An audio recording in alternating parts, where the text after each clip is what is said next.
जळगावातील जिल्हा परिषदेत महिला आणि बालविकास विभागाकडून सांस्कृतिक कार्यक्रमांचं आयोजन। कार्यक्रमाला पर्यवेक्षिका, अंगणवाडी सेविका, मदतनीस यांची उपस्थिती आणि कार्यक्रमात महिलांनी नृत्य सादर केले। नागपूर शहरामध्ये एआय संकलित ट्रॅफिक सिग्नल लावण्यात येणार आहेत आणि शहरातील वाहतूक कोंडी सोडवण्यासाठी महत्त्वाचा प्रकल्प हाती। अंदाजित 197 कोटी रुपये खर्च अपेक्षित आहे। शिवभोजन थाळीसाठी शासनाकडून कुठलीही तरतूद नसल्यानं थाळी बंद पडण्याच्या मार्गावर आहेत। दरम्यान कृषी उत्पन्न बाजार समितीमधील केंद्रातून थाळीला चांगला प्रतिसाद, थाळीच्या संख्येत वाढ करण्याची मागणी होत्या। होळी गुढीपाडव्याला आनंदाचा शिधा नसल्यानं नाराजी, नागरिकांकडून सरकारकडे आनंदाच्या शिधाची मागणी आहे।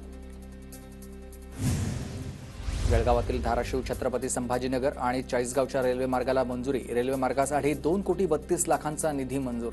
रेल्वे मार्गामुळे मराठवाडा आणि खानदेशात येणं जाणं सोपं होणार आहे। आमदार किशोर दराड यांच्या प्रयत्नामुळे येवला आगाराला 10 नवीन एसटी बसेस मिळणार आहेत। जुलैमध्ये नव्या बसेस मिळणार असल्याची माहिती मिळते। येवला नाशिकला फायदा होईल।